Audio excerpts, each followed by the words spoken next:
Dan kalau Allah sudah menolak, nanti kita minta apa aja nggak akan dikabulkan oleh Allah Subhanahu Wa Taala. Ya Allah, kurang apa lagi? Saya udah tahajud, saya udah sedekah, saya udah tilawah, saya udah hafal Quran, saya udah berjihad, saya udah bantu orang lain, saya udah. Kenapa saya hidupnya kayak gini ya Allah? Tanyakan kembali, istafti qalbak, tanya ke hatimu. Kenapa kita melakukan itu? Karena Allah atau karena yang lain? Ri'a an-nas. Kadang-kadang kita melakukannya udah ikhlas, tapi di tengahnya riya. Jadi bisa jadi teman-teman, kita punya beberapa amalan. Kalau kita nggak berani mengatakan banyak amalan, kita punya beberapa amal soleh, tapi hampir tidak ada satupun yang diterima di sisi Allah. Kenapa Ustaz? Ikhlas kok Ustaz? Di awal. Bisa jadi di tengahnya riya. Enggak, di tengah saya tetap ikhlas. Bisa jadi di akhirnya riya. Enggak, di akhirnya masih ikhlas. Bisa jadi barusan aja riya. Setelah after years, setelah beberapa tahun. Sehingga kalau kita nggak punya modal amal soleh yang diterima di sisi Allah, gimana kita mau ngangkat kedua tangan kita? Makanya kadang-kadang kan ujiannya kayak gitu. Di awal udah ikhlas, saya nih pengen tilawah yang bagus karena biar orang-orang sholatnya pada khusyuk. Allahu Akbar, ikhlas kan? Alhamdulillahi Rabbil Alamin, ikhlas. Ar-Rahmanir Rahim, masih ikhlas. Maliki Yaumiddin. Ada yang nangis di belakang. Mulai bagus juga ya suara saya. Habis tuh. Teman-teman pikir imam dengan bacaan yang bagus berarti pahalanya lebih banyak dari teman-teman? Belum tentu. Bisa jadi makmumnya dapat untung dari bacaan yang bagus karena dia khusyuk, dia bisa nangis, dia bisa nyaman. Sementara imamnya nggak dapat apa-apa loh. Ini, tapi kita nggak bisa menjudge imam juga ya. Begitu imam baca Alhamdulillahirabbil alamin, pamer. Nggak bisa. Entas jadi susah tuh. Semua salah ya, serba salah. Baca bagus salah, baca jelek. Imam nih bacaannya kok gini banget sih? Jadi serba salah. Ini bukan menjudge orang lain, udah aja masing-masing. Kalau imam bacanya bagus, ya kita husnuzon. Masya Allah bacaannya luar biasa. Kalau banyak orang yang khusyuk gara-gara ini, berarti pahalanya banyak banget nih. Kan kita cemburu ya. Si imamnya, astagfirullah, kalau gak dibagusin, Allah suruh yang bagus-bagus. Kalau bagus-bagus amat, ntar sombong. Karena emang bagus sih. Itu habis tuh. Aduh, ngeri banget teman-teman. Di tengah masih ikhlas, nggak kegoda. Kan riya itu kan bukan maunya kita ya. Riya itu kan waswisu syaitan, yuwaswisu fi sudurin nas. Dia yang mengebisikin, tapi di akhir selesai datang. Alhamdulillah Ustaz, sambil gini, ada tisu nggak? Saya baru pertama nangis dalam sholat. Suara Ustaz luar biasa. Bapak nggak pernah dengar di YouTube saya. Sombong. Ya, Bapak nggak baru kenal saya. Gitu. Atau bukan karena pujian orang lain teman-teman, karena diremehin sama orang lain. Pernah diremehin orang terus jadi riya? Saya pernah ngisi di beberapa masjid agung. Ada kan kalau di daerah-daerah tuh kalau saya ngisi kadang-kadang panitia mintanya di masjid agung. Kan DKM Masjid Agung rata-rata nggak main Instagram ya. Mereka nontonnya TV. Jadi karena saya qadarullah nggak pernah masuk TV, nggak kenal. Ini Ustadz siapa sih? Ada nggak di Damai Indonesia aku? Nggak ada. Oh biasa aja. Karena saya nggak pernah masuk TV, akhirnya beliau nggak kenal kan, bukan yang pemain sosmed. Dan dari situ mulai ada ngeremehin. Panitia nawarin tempat, mereka bilang, udah biasa aja lah, nggak usah terlalu heboh. Paling juga jamaahnya nggak setengah masjid katanya. Saya dikasih tahu Ustaz, ini DKM-nya kayak gitu ngomongnya. Oh, kita lihat aja nanti. Mulai kan, riya nih. Terus saya datang, ternyata alhamdulillah qadarullah Allah yang melangkahkan kaki-kaki mereka ramai nih sampai pelataran masjid. Pas ramai, DKM-nya bingung. Ustaz siapa sih kok bisa ramai gini yang datang? Saya, ya sih. Riya nih. Mulai yuwaswis waswasa. Jadi perang batin banget teman-teman sama setan. Bukan maunya saya, setan yang kayak gitu.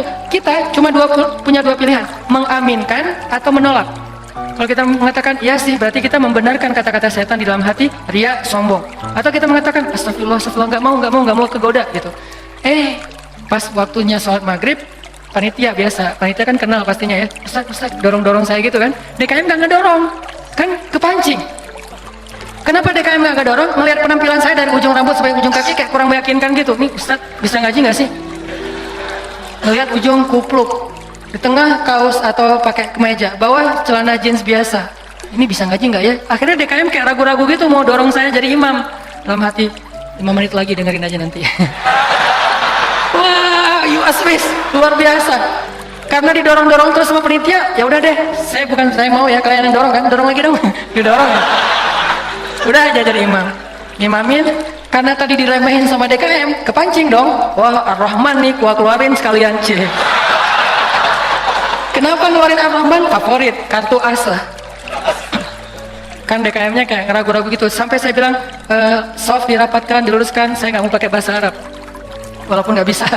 Soft diluruskan dan dirapatkan gitu. Terus DKM-nya masih gini-gini, ragu-ragu gitu. Dalam hati saya, ya bentar lagi, tenang aja. Balik arah, Allahu Akbar. Itu udah nggak benar lagi sholatnya tuh. Itu dirasain banget. Itu udah nggak benar lagi sholatnya. Allahu Akbar. Begitu selesai Al-Fatihah, gimana Pak? Udah dengar? Terus masuk Ar-Rahman, serak pula. Aduh, serak, suaranya hilang, segala macam. Aduh, itu nyesel banget tuh, nggak bisa show off ya.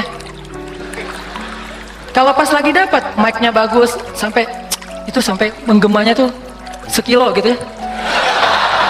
Itu kan enak banget ya. Buat seorang vokal, mic itu kayak floor buat anak skate kan. Jadi bisa nge-trick banget kalau floornya dapat kan. Jadi buat saya tuh kalau mic-nya pas dapat, wah ini bisa semua trick dikeluarin nih. Fabi ayyi ala'i rabbikuma tukadziban. Udah Ar-Rahman aja yang biasanya dibagi 4, sekarang 1 rakaat Ar-Rahman, rakaat kedua Al-Muluk. Kenapa? Biar sekalian didengerin. Nih Ar-Rahman ya, gini cara bacanya. Aduh, habis. Selesai sholat, kan balik arah gitu kan, mau zikir kan, balik arah pura-pura zikir sih, sambil zikir ngeliat ke arah si bapak. Kira-kira gimana ekspresinya sekarang? Itu teman-teman berat. Kadang-kadang bukan karena kita pengen dipuji orang, tapi kita nggak rela diremehin orang, itu yang bikin kita ria kan? Bukan karena kita pengen dielu-elukan, dipuji, dapat banyak like, dipuja-puja, bukan itu. Itu kita masih kadang-kadang bisa ngerem, tapi kita nggak sanggup bertahan, nggak bisa sabar kalau diremehin orang. Akhirnya kita bocorin juga kebaikan kita. Habis.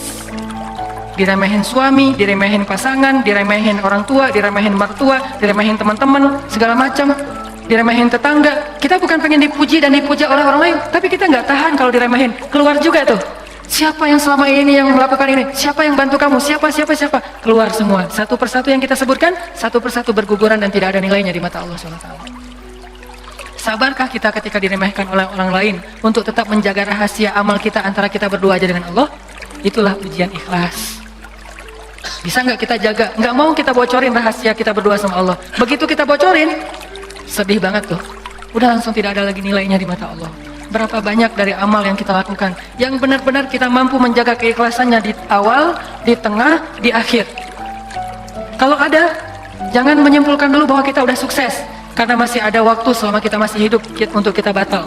Mungkin nggak batal di akhir, tapi batalnya setelah beberapa tahun. Ada teman kita datang nanya-nanya ke kita tentang ngafal Quran itu susah banget ya. Kenapa? Aku tuh ngafal 1 juz aja, juz 30 nggak beres-beres. Oh, ya sebetulnya gampang sih kalau udah tahu triknya. Mulai nih. Emang idealnya ngafal Quran berapa lama? Ya tergantung orangnya. Ada yang 10 tahun, ada yang 5 tahun, ada yang 2 tahun, 3 tahun, setahun. Kalau aku sih alhamdulillah 6 bulan khatam. Habis semuanya tuh. Ngafal Quran emang gampang, capek, susah loh. Yang susah itu bukan ngafalnya, murojaahnya kan, ngejaga hafalan. Udah hafal 5 juz, biasanya baru kerasa capeknya tuh di setelah 5 juz, kata orang-orang yang hafal. Setelah 5 juz, mulai nih keteteran yang di belakang, balik lagi ke depan, hilang lagi yang di belakang, balik lagi. Kayak gitu ngafal Quran saking capeknya tuh sampai orang yang banyak putus asa. Udah setelah perjuangan, effort yang luar biasa, hilang hanya gara-gara kalimat cuman 5 menit aja, habis semuanya teman-teman. Rugi banget kan? Jadi jangan dulu menyimpulkan bahwa kita itu udah pasti soleh, udah pasti istimewa, udah suci banget hanya gara-gara kita punya amalan soleh lebih banyak dari teman kita. Mungkin dia amalnya biasa-biasa aja, tapi dia karena biasa-biasa nggak bisa ngeriain kan. Hafal 30 juz dengan hafal Al-Ikhlas, kira-kira mana yang pantas diriakan? 30 juz dong, Al-Ikhlas nggak mungkin riak. Gimana kita mau riak? Gua udah hafal lo apa? Al-Ikhlas. Apa yang mau diriain Al-Ikhlas? Yang ada Al-Ikhlas itu surat pelampiasan. Kalau udah mentok, Al-Ikhlas. Sawa'un 'alaihim a'anzartahum. Perasaan tadi sebelum sholat lancar. A'anzartahum qul huwallahu ahad. Biasanya gitu kan? Mentok-mentoknya Al-Ikhlas. Kenapa? apa? Cuman al-ikhlas yang kita paling ikhlas. Kenapa tadi kok bacanya yang susah-susah? Pengen dong sesekali orang tahu kalau hafalan saya udah nambah kan gitu ya. Pengen dong orang tahu, kayak kadang-kadang kan kita suka pengen melakukan sesuatu yang orang lain nggak bisa lakukan. Membaca surat yang orang lain nggak hafal surat itu jarang. Kalau Al-Ikhlas, Al-Falaq, An-Nas, Al-Kafirun, Al-Kafirun masih oke lah. Karena Al-Kafirun suratnya agak susah kan. Banyak orang yang terjebak. La abudu ma ta'budun, wala antum abidun ma a'bud. Kapan selesainya nih? Muter aja di situ Al-Kafirun teh. Nah, kalau Al-Ikhlas kan jarang yang terjebak. Kalau Al-Ikhlas juga sampai salah. Ini nih ngeri banget nih. Jadi mungkin jangan ngeremehin dulu teman-teman. Ada teman kita yang hafalnya, kamu hafal surat apa? Enggak, cuma dikit dari At-Takatsur sampai An-Nas doang. Itu juga gara-gara modal sholat taraweh. Karena dia taraweh selalu dengar itu kan, di taraweh suka dengar ayat itu ya, akhirnya kehafal sendiri. Dia nggak pernah sombong, dia nggak pernah riak karena hafalannya sedikit. Kita yang 30 juz, segitu doang, kemana aja loh? Habis 30 juz. Jadi yang hebatnya itu bukan berapa banyak amalannya teman-teman, tapi seberapa kuat dia menjaga keikhlasannya di awal, di tengah, di akhir, dan setelah beberapa lama. Jadi jangan menyimpulkan dulu. Fala tuzakku anfusakum huwa a'lamu bimanit taqwa. Jangan kalian menganggap diri kalian udah pasti soleh, pasti istimewa, pasti baik, karena Allah lah yang paling tahu siapa yang paling bertakwa. Maksudnya siapa yang paling ikhlas. Karena at-taqwa hahuna. Belum lagi nanti ada orang kadang-kadang saya pernah di sebuah masjid, kita ngadain acara tabligh akbar, terus masjidnya rame, anak-anak mudanya penuh sampai ke depan masjid. Setelah selesai acara tabligh akbar kan suka ngobrol-ngobrol gitu kan sama DKM di ruang DKM. Ada salah satu sesepuh masjid ngobrol sama saya, yang waktu itu saya juga sedih. Kenapa saya ladeni gitu? Harusnya saya pergi aja biar menjaga amal beliau kan. Beliau cerita, Ustadz, alhamdulillah ya sekarang masjidnya rame. Ini perjuangannya nggak mudah loh Ustadz. Dulu dari awal nih, ketika kita pembebasan lahan masjid ini aja, udah konflik, sengketa dengan beberapa tetangga. Akhirnya saya perjuangkan Ustadz dari awal, sampai bisa pembebasan lahan. Kemudian kita bangun masjid ini dengan gotong royong luar biasa. Fundingnya itu susah banget Ustaz. 5 tahun baru beres masjid ini Ustaz. Udah gitu saya yang bikin yayasan masjid ini. Sampai ada RT-nya itu saya yang bikin Ustaz. Satu persatu beliau sebutkan perjuangannya, jasa-jasanya, jerih payahnya, effortnya, dan segala macam pengorbanannya. Sampai akhirnya masjid ini rampung. Sekarang dipakai banyak orang sholat. Sekarang udah gampang. DKM sekarang tuh gampang. Nggak seperti awal-awal dulu. Kalau beliau sadar itu semuanya habis gara-gara beliau. Tapi kan kita nggak bisa menjudge ya. Kalau beliau menceritakan itu untuk motivasi, oke. Tapi kalau beliau menceritakan itu untuk ria, dihargai, diakui, kalau hanya pengen dapat pengakuan, pengen diaku oleh orang lain, habislah semua pahala yang sudah beliau usahakan sekian tahun. Harusnya kalau beliau ikhlas, satu orang yang datang ke masjid untuk ikut acara tabligh akbar, sholat berjamaah, taubat, sadar, zikir, ibadah, beliau dapat pahala. Kebayang nggak kalau ada 5.000, 10.000 anak muda yang datang untuk ikut acara di situ? Pahala beliau banyak banget, tapi hilang hanya dengan 5 menit berbicara. Jaga lisan. Faliyakul khairan aw liyasmut. Mending diam aja deh. Sebegitu gampangnya hilang amal-amal kita gara-gara tidak mampu menjaga keikhlasan kita. Makanya innama likulli imri'in manawa itu gampang banget tergelincir. Itu halus banget, lebih halus daripada suara langkah-langkah semut. Halus banget, sampai kadang-kadang kita juga terjebak di situ. Makanya di zaman Nabi itu kan ada cerita seorang sahabat Ansor yang tidak terkenal ibadah-ibadahnya, tapi Nabi bilang huwa min ahlil jannah, dia itu ahli surga. Apa kelebihan dia? Apa ibadah dia? Ibadah dia itu ibadah batin. Ketika dikepoin sama beberapa orang sahabat, sama seorang sahabat, kalau nggak salah Abdullah bin Amr bin As, dia kepo, datang ke rumahnya, ternyata rahasianya bukan ahli tahajud, bukan ahli sedekah, bukan ahli tilawah, bukan ahli kebaikan-kebaikan yang zahir. Dia kalau ngelakuin amalan yang zahir, yang standar-standar aja lah, yang wajib, yang kalau ditinggalkan pasti dosa, sholat pasti, cuman nggak ada yang lebih, biasa-biasa aja. Terus yang bikin dia istimewa, ternyata ibadah batin. Apa ibadah batin dia? Dia bilang, saya tidak pernah dengki kepada orang lain. Kalau ada orang yang dapat nikmat, saya orang pertama yang bahagia. Kalau ada orang yang dapat musibah, saya yang paling sedih. Kalau ada yang orang berbuat salah, saya langsung mendoakan dan memaafkan dia. Inilah ibadah batin dia, teman-teman. Makanya selain kita fokus memperbaiki ibadah zahir kita, sholat kita, cara takbir kita, cara semua ruku sujud kita, perbaiki juga ibadah batin kita. Karena kalau sampai ini rusak, yang lain sempurna, batal. Tapi kalau ini benar, yang lain cacat-cacat dikit karena kita mungkin punya kekurangan, Allah yang akan perbaiki. Jadi ini teman-teman tentang pentingnya belajar ikhlas. Dan ikhlas ini termasuk salah satu di antara ibadah juga. Jadi sekedar ikhlas saja itu udah ibadah. Sekedar niat aja itu udah ibadah. Belum melakukan udah jadi ibadah. Bukankah Nabi mengatakan siapa yang berniat berbuat baik lalu jadi melakukannya, maka dia mendapatkan 10 pahala kebaikan.